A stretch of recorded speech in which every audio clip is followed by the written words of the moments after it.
We all want to know the secret sauce to selling more online. And as we're trying to figure this out, we make a lot of mistakes, we do a lot of dumb things, and frankly, nobody starts off with immediate successes. The way that I have found to become more impactful and more successful in business is learn from the people that have done it before me. Our guests today are going to talk about acquiring customers that we may have forgotten about. I'll explain what that is. But just to give a little bit of credibility, these guys have launched 53 brands online. They've sold 17 of them, and they have done over $150 million in sales since 2014. A lot of information to be shared in this episode. Listen to the end. It's going to be a good one, and here we go.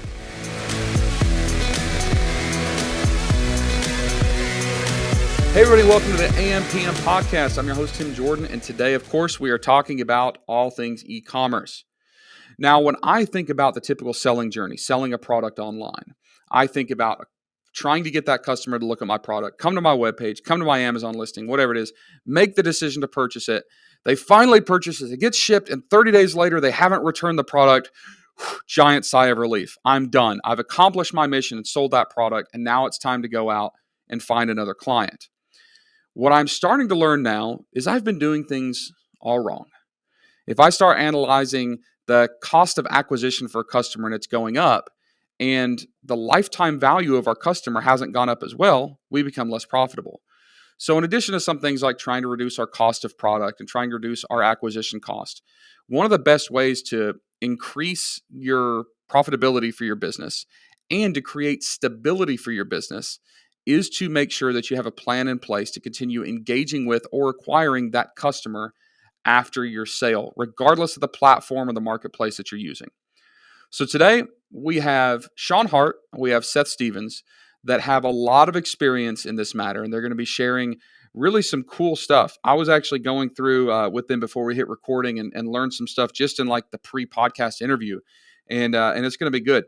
Now, when I started off this interview, guys, I was talking about you guys creating 53 brands, selling 17 of them, done over 150 million in sales.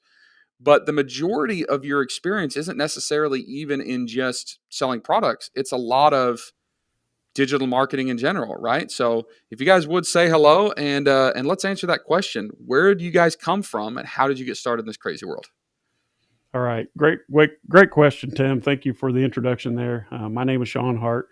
I'm from Central Indiana. It just happened to be the exact same small town that Seth is from, although we didn't know each other until after we were both well into adults. And Seth actually came and worked for me as an intern when he was in college in my marketing company. So a couple of years after I sold that business, Seth re-engaged me and we decided to join in business together in early 2014. Now, In Seth, was e-commerce. that a good decision or do you still sometimes regret it? You know, every night you got to wonder, Tim, but yeah, overall it was a great decision. Go ahead, Shawn. Yeah.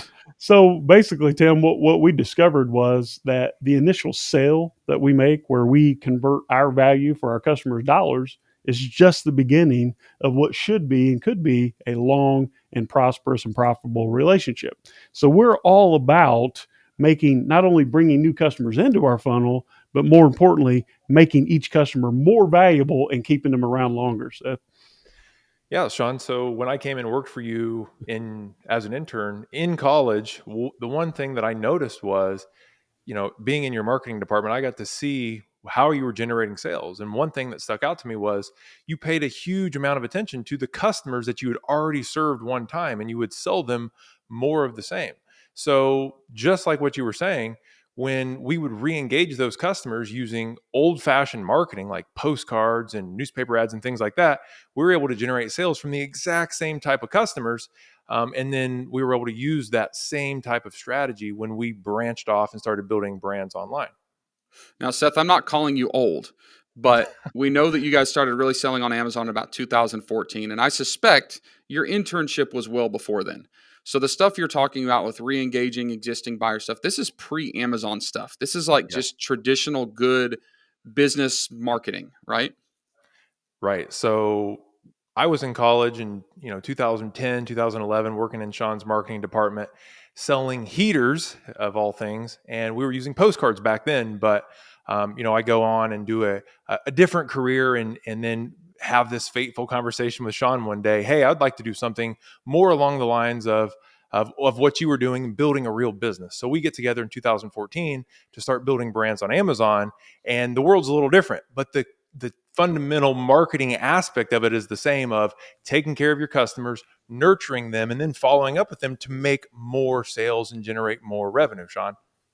Absolutely. So, Tim, I think what Seth is getting at is the thing that really set us apart is that unbeknownst to us, we assumed that all e-commerce sellers were putting an effort into building a relationship, but we started right out of the gate because in my previous business, which Seth interned in, we depended on the ability to create what we call back-end sales. So when we started on Amazon, it was just a no-brainer. That's how we began. And it took us almost a couple of years before we realized what an enormous advantage that was given us over our competitors. And I started selling in about 2015, and nobody talked about this. Like, the only thing that people talked about when it came to a post-purchase experience was, what are the terms of service for reaching out to these people? Like, can we ask them for a review? Can we try to get them to give us this 5-star review? Or are we even allowed to use these addresses for anything? So, like, I think that the industry was thinking very small. We were thinking about, the bubble of Amazon and what we're allowed to do, where you guys came in with some different experience in traditional marketing, and you probably saw Amazon as a sales channel, not the be all end all. And we're using those traditional practices within Amazon. And it's curious, you just said that nobody else is really talking about this, and it shocked you that nobody was, because you thought this was standard. And this may have had something to do with your probably abnormally large number of sales revenue and success on Amazon. You think so? I do. And if I recall right, Tim, the very first year out, Seth was putting in sweat equity while he was still working in his cubicle for his post-college job. And so he put in sweat equity the first year, while I actually put in equity in the form of inventory. And then after that first year, we did about $3 million in sales the first year. So in January of 2015, we set out to do 50 million after we put together our think tank of our trusted confidants. And what we realized early on, and this may shock you, Tim, 41% of every dollar that we were selling was coming from our existing customers through our follow-up marketing. 41%. It was ridiculous, right, Seth? Yeah, Shawn. And something that we didn't know was happening was these third-party platforms like Walmart.com and Amazon.com specifically, they're rewarding us when we were sending that traffic through email and text marketing back to our listings. They were rewarding us with more keyword ranking. So we didn't know it, Tim, but every time we sent an email, we would generate sales and generate conversion. But Amazon was moving us up in the search results page, and Walmart does the same thing. So not only did we take those same direct response concepts from the heater business, like sending out a postcard where we were able to generate sales, but we were able to do it through email and text. And then the platform actually rewarded us with more sales. And that's what got us to 10 million the next year in 2015, Tim. And I think that a lot of people are going to assume, based on what we're talking about, that this is just Amazon or this is just Walmart hacks. I understand that talking about the history of where you got started, it's important to talk about Amazon. But this is not just a platform-specific method. I think that, when I was talking about the misconception I had about my job being done after the sale, that applies to direct-to-consumer. It applies to affiliate marketing. It applies to nearly everything, right? Now, when you actually found that data, like 41% of your revenue or of your sales or of your profit was based on repeat purchases, right? Was all of that done in a way that was easily replicatable? Was it automated? Or was this back in the day when you were still trying to figure out, hey, it's Amazon, do we do insert cards? Do we drive people to landing pages? And then what was the decision process as far as, all right, we've acquired this audience member, this client, and we want to drive them to a purchase decision again. Do we drive them to Amazon or do we drive them back to a Shopify site? Like, talk to me about how that strategy developed. Yeah, definitely. So when the 41% first came to light, it was during one of many buyer calls, because our entire business model was to identify a product, create an offer, leverage the Amazon platform to grow that product to what we considered mature, and then sell the brand. That's why we sold 17 of these. So I remember we were on one of our it seemed like we had one every other day. The first business that we listed for sale, the broker would bring buyer calls. So as we're going through the due diligence process of selling our first brand, it became apparent to me how excited the buyer was that we could allocate 41% of our revenue to our existing customer base. And now this buyer was looking at lots of Amazon brands, but he kept coming back to us. And so at that point right there, Seth realized that we were onto something that no one else was paying attention to. Not only were we building the list, but we were monetizing the list, because so many people in e-com, Tim, as you know, are building lists, but they're not tapping into that list for ongoing revenue. It's right then and there, Seth, when we took it seriously, wasn't it? Yeah. So originally, Tim, what we had planned to do, and it's like a lot of platform sellers, they build a list or they try to capture an email address because they want to get a review because they think that gaming the system will give them an edge. Well, it may give you a short term edge, but what we found out was those people on the other end of the transaction that nobody wants to pay attention to are real people that are real customers and will buy many more times. And so, this is a crazy example, Tim, but we used to sell bed pillows. And I don't know about you, but I only have one for myself. But we had customers, after re-engaging them through email and text, that bought 27 different times and 25 different times and 24 different times. So the LTV of some of our customers was massive. And people don't really consider the fact that their customers, if given the opportunity or prodded a little bit, would buy at full price a lot more from them. And then you made the point, Tim, that this does not only apply to platform sales, this applies to everything we've ever done. We've done coaching businesses, and we've taken more than 1,000 people to China, and we've done membership businesses, and we've done digital products. And when we go back and look at the revenue is always between 41% and 67% comes from after the initial transaction. So you're right. It applies to all of the businesses we've ever done. And you mentioned something about selling your companies and these potential buyers being excited. Now, I dabble a little bit in the M&A, the acquisition space. And one thing that's really exciting is when you look at like a typical product business and you see the typical multiples that are offered for the profitability of the revenue of a product business. And then you look over at like a software business. And what's crazy, and one reason why so many people want to get in software right now, is the software is valued as much higher, at much higher multiples. People are willing to pay a lot more for software, and it's largely because these buyers understand that a software company that has a subscription is really measured in MMR or MRR, or monthly recurring revenue. So what they say is this is more stable. I don't have to like keep pumping gas into PPC spend to sell a product. I actually have a product here that's being sold where every month I'm swiping the credit card, so the LTV is higher.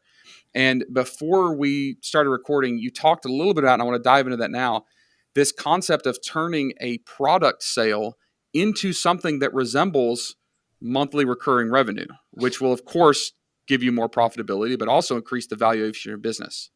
Yep. And a lot of folks in our industry, unfortunately, Tim, are really selling themselves short, because Seth and I, now it took me 30 years to learn the importance of monthly recurring revenue. Seth, fortunately, learned it at a younger age, but the majority of the folks in our industry are just leaving so much money on the table. We won't look at any product, even if it's a physical product that we launch on Amazon. We won't even consider anything physical or digital unless there is a membership or continuity program attached to it. Like when it comes to monthly recurring revenue, think about your monthly alarm, service, your monitoring service, your internet service, your cable bill, your phone bill. Basically, what this enables you to do as a seller is go make an offer and sell that customer one time and theoretically get paid forever. We won't even consider looking at something that doesn't have some sort of monthly recurring revenue. And I discovered this kind of accidentally the first time I sold my first business when I was 27 years old, and I was a single father at the time, so not perfect, but I wanted to stay home with my daughter and be there every day she got off the school bus. So I started selling adult briefs, diapers and bedpans and things like that were billable through insurance companies. So what that enabled me to do was tap into my direct response skills to drive sales, drive phone calls inbound to my office.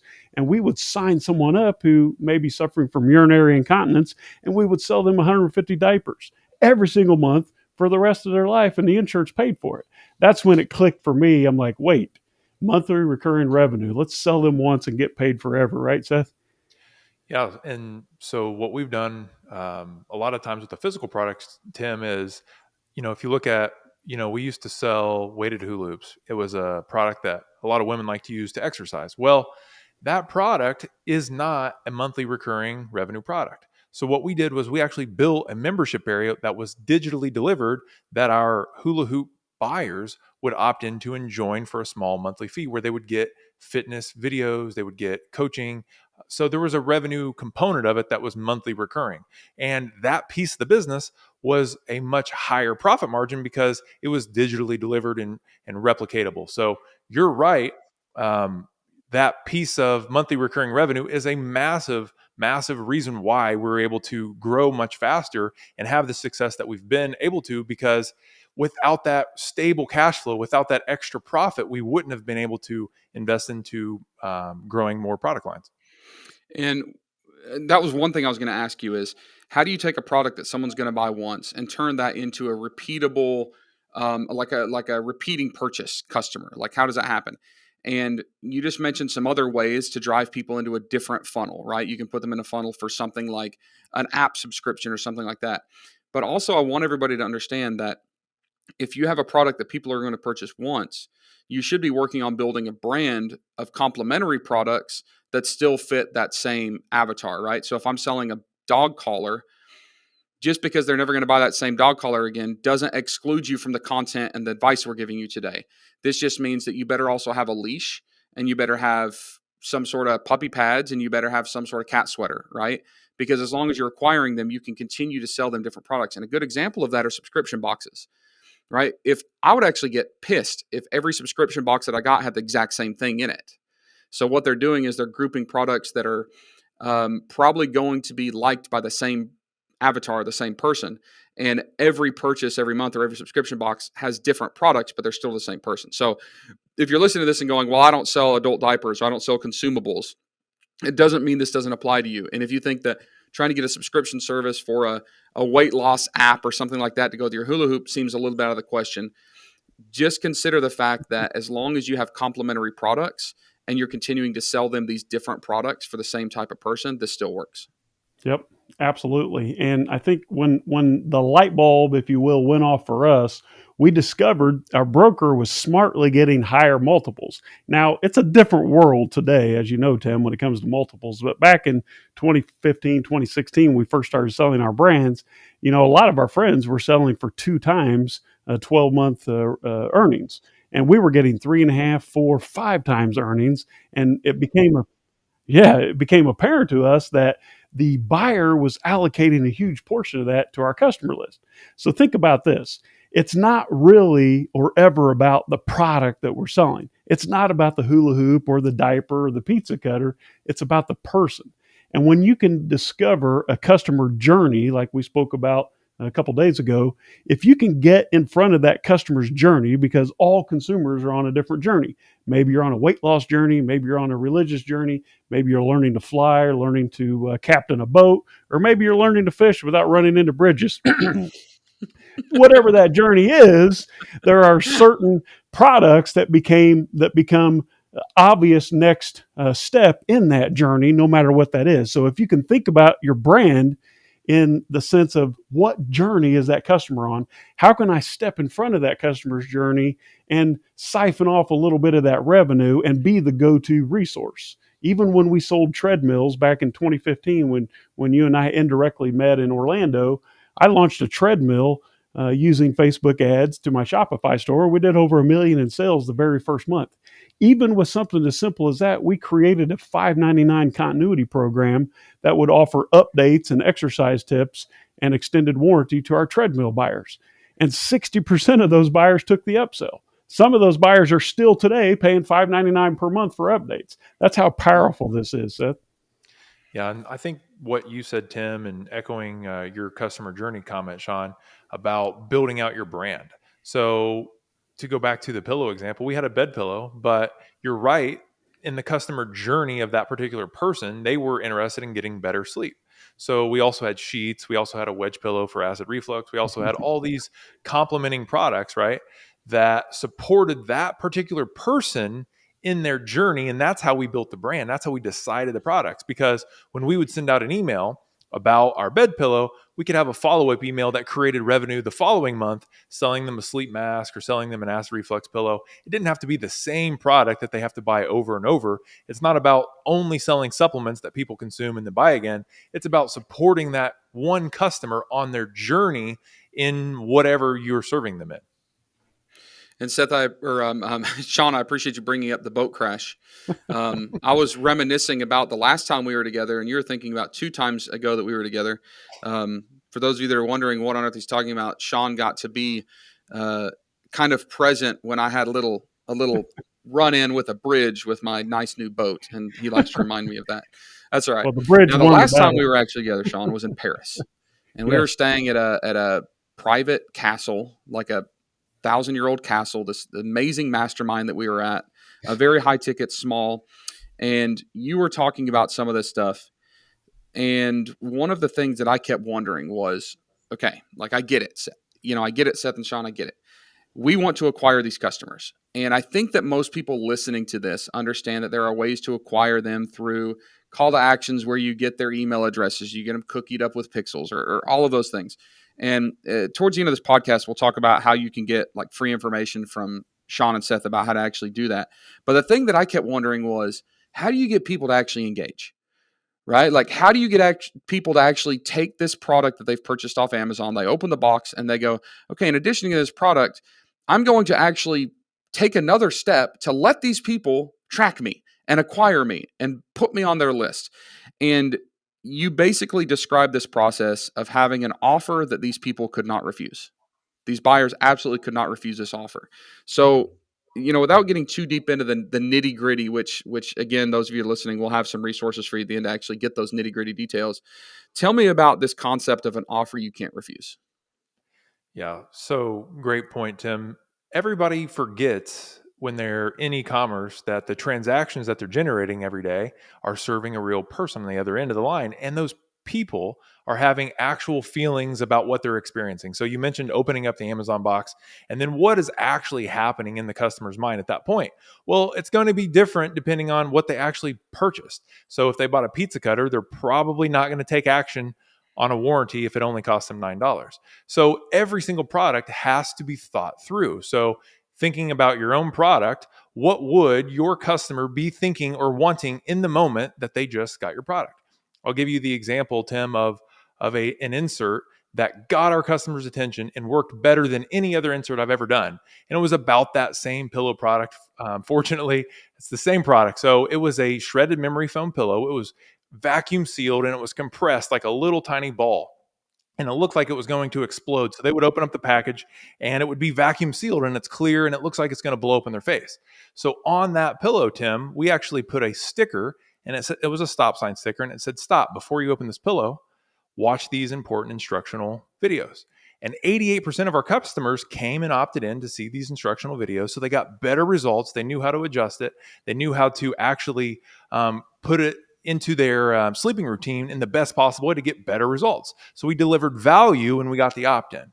So not only did we do a better job for the customer, but we actually got their attention and were able to capture them into our own acquisition funnel. So Shawn, I know you have some thoughts around this. Well, just like you said, Seth, it's about delivering value. And Tim, I think where a lot of sellers make the mistake, you approach this as, what's in it for me, the seller? What can I get you to do for me? And in reality, the end user of your product doesn't really care about you or your brand or your small family company. All I care about as a consumer is what's in it for me.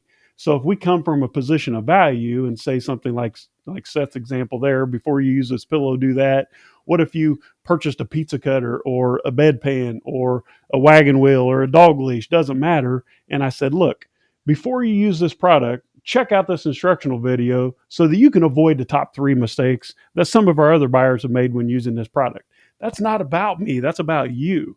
And then once we get you into that funnel, you're on our slippery slope. And then each subsequent step leads to the next obvious win for you, the customer. And then Tim, your the second half of your question there was about Mafia offers. Shawn, do you want to jump into Mafia offers? Absolutely. When a Mafia offer is basically an offer that the customer cannot say no to. So if I provide you with so much value, if I say, Tim, if you come here and do this, I'm going to give you this and give you that, and I'm going to refer this, and I'm going to ship you this, and I'm going to give you that. I mean, once I put so much pressure on that offer, even if it is just an opt-in, if my only goal is to get you to go from the physical product into my opt-in page, if I give enough value that you can obviously see a win for you, the end user, then there's so much pressure there that you cannot say no. There is an offer out there that will even get you, Tim Jordan, to opt in on my pizza cutter if I make it so obvious. If you buy my pizza cutter and I say, hey, look, if you opt in here with your phone number, I'll text you a coupon where you can go to Domino's and get a free pizza worth $15. How are you going to say no to that for a $5.99 pizza cutter? That's a Mafia offer. And when I was in Paris, one of the things that was most shocking about some of your methods is how you can create offers to get people to opt in without actually costing you any money. I thought that was like pure genius, because a lot of people think that the only way to get a post-purchase reaction or post-purchase engagement is to give a really big discount or give a free product or give a warranty. And all of that stuff does work. There's value in that. But when you can actually get someone to opt in using somebody else's dime, that was pretty important. So the other thing that you do that I suspect you do well when you're trying to create this engagement, in addition to just acquiring that customer and giving them an offer of something they can't refuse, is you actually have to raise the perceived value of that purchase, which will increase their desire to continue engaging with you, because that perceived value should stretch onto that brand too. And I know, Seth, before we started recording, you were talking about this crazy Tylenol example of that. Can you explain that? Yeah, so I think it pairs into what's a Mafia offer. And a Mafia offer has to speak directly to your avatar. It has to speak to the problem that your customer is having in the moment and have a lot of value attached with it. But I'll just talk about the targeting first. So you don't probably realize this, but if you walked into a CVS and you're looking for a relief from some pain, you might look in the Tylenol section. Well, Tylenol's there, and then you have Tylenol PM, and then you have Tylenol headache, and all these different Tylenols, right? But you don't really know which one's for you unless you have a specific problem. But if you go into CVS and you have a migraine and you see Tylenol migraine sitting there on the shelf, it speaks to you. That is a Mafia offer to you. What you don't really think about, though, is if you spin all those bottles around, the ingredients of the product is exactly the same.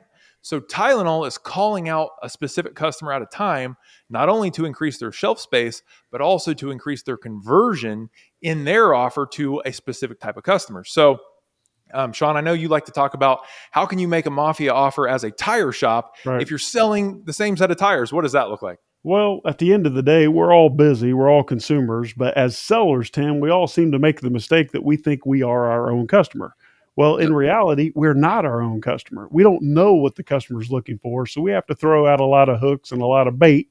There's your fishing analogy. But it's like, Tim, if you're walking through a busy shopping mall, which I know they don't have many of those in Huntsville, but we do have one here in Mobile, and you heard somebody say, hey, you.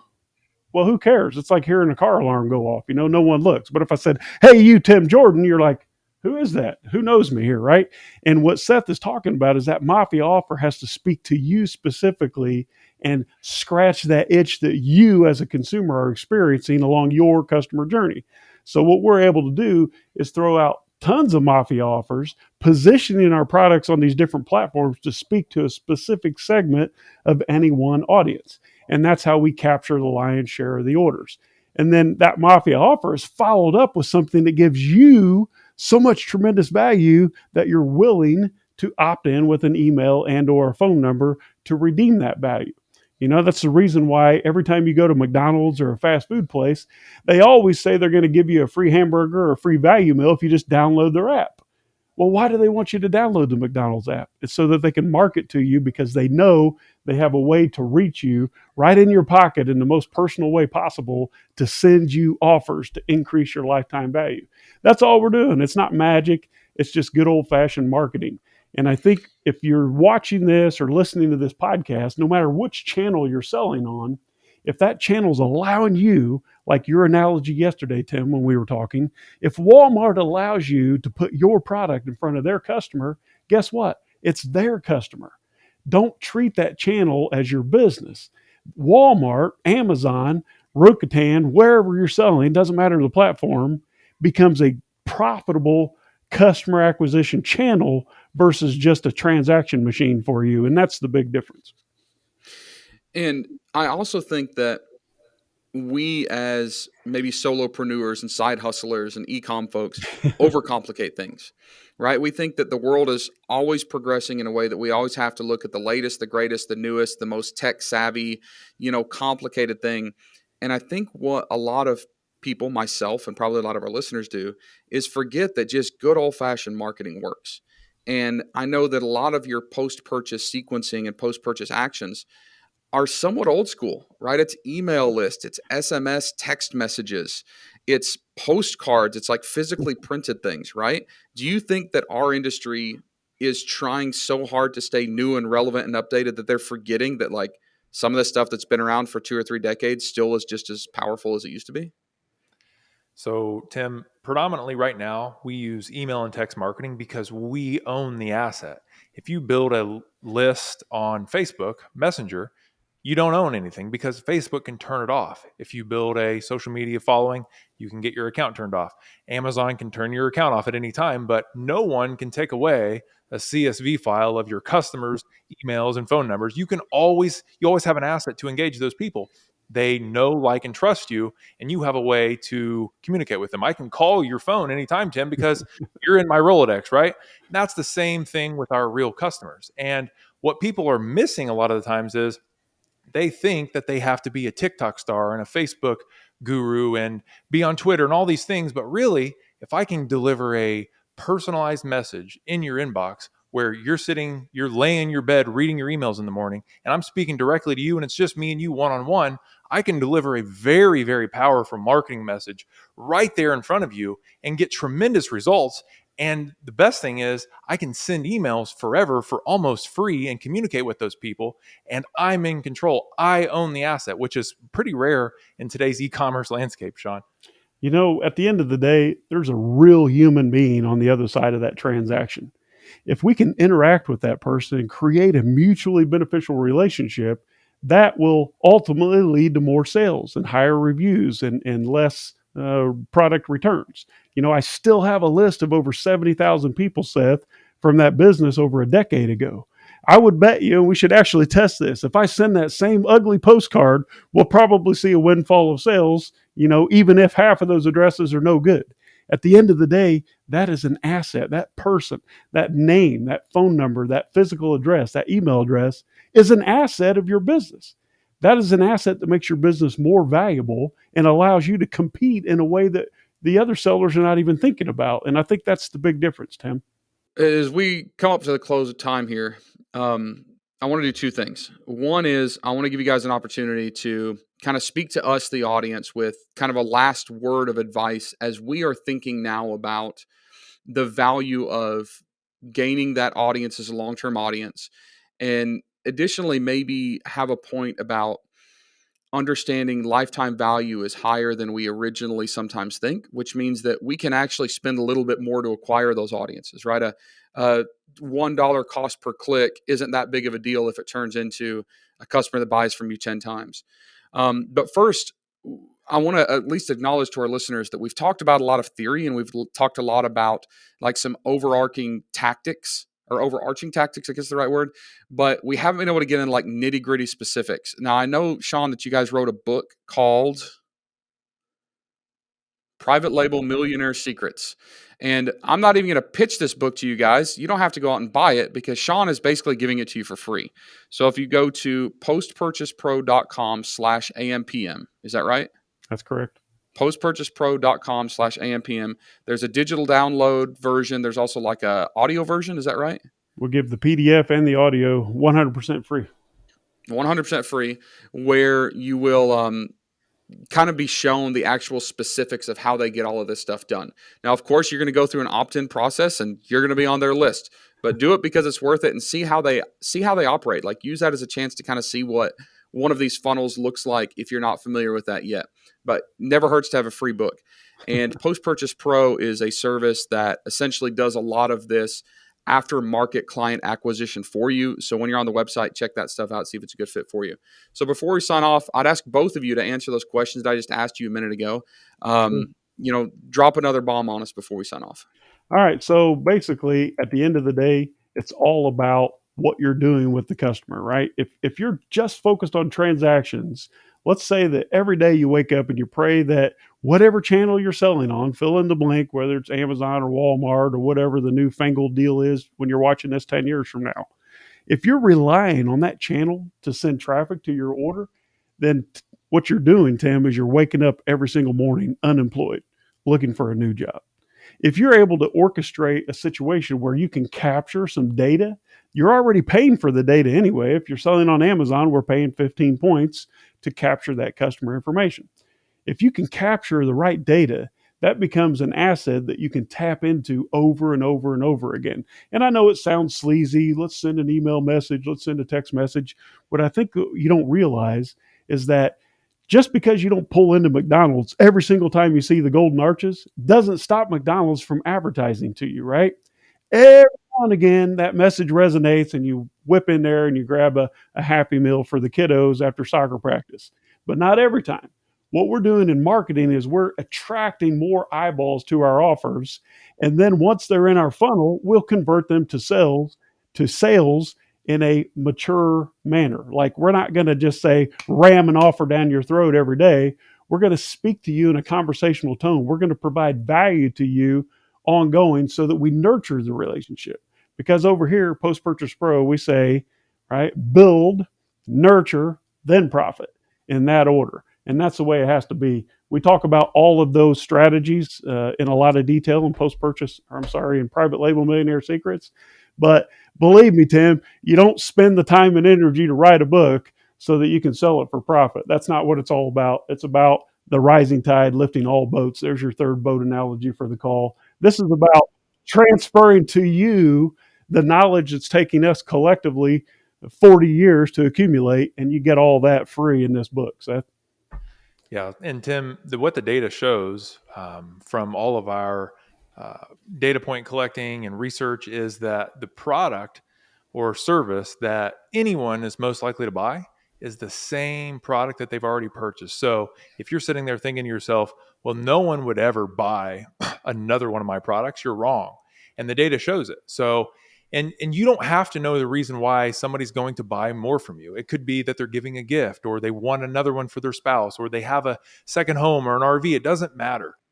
The data shows that they're going to buy another one of your units again. But here's the thing, it's probably not going to be from you unless you step into that conversation. And here's the best part is, once you've sold to a customer one time, you have their trust. You have already delivered for them. They owe you reciprocal, right? They feel like they've gotten more value out of the relationship with you than you've taken, because otherwise they wouldn't have given you the money.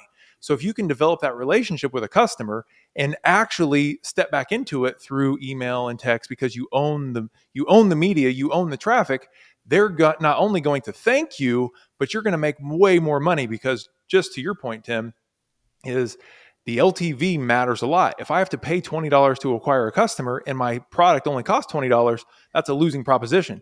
But if I sell to them 5 more times, then that situation becomes a completely different scenario. So at the end of the day, what you want to do is start building your audience. Whether you sell on Amazon, whether you sell on Walmart, whether you sell on Shopify, it doesn't matter. What you want to do is care about building your audience of real customers so you can actually engage them ongoing. Shawn? Definitely. So, Tim, it's not up to us to answer the question, will my customer buy more? It's up to us to ask the question. Let the customer speak for themselves, and I think the results will amaze you. I love it. I love that this isn't some new hacky, trendy, thing that we're talking about. It's just talking about using really just good, honest business principles in the e-commerce world that's been proven for a number of years. And you guys are still actively doing it right now, and adding a little credibility with the backbone of $153 million in sales that you've done for yourself over the past few years. And we appreciate you sharing this information. Again, guys, go to postpurchasepro.com/AMPM to get a free copy of their book where they're going to show you the actual nitty-gritty details of everything that we talked about today. And they're hitting up a lot of e-commerce events. Shawn was telling me he wants to actually slow down on that, but you guys track him down on LinkedIn or Facebook, send him a message and tell him to keep showing up to these things so that you guys can shake his hand and follow what they're doing on social, because there's a lot of good content they're putting out.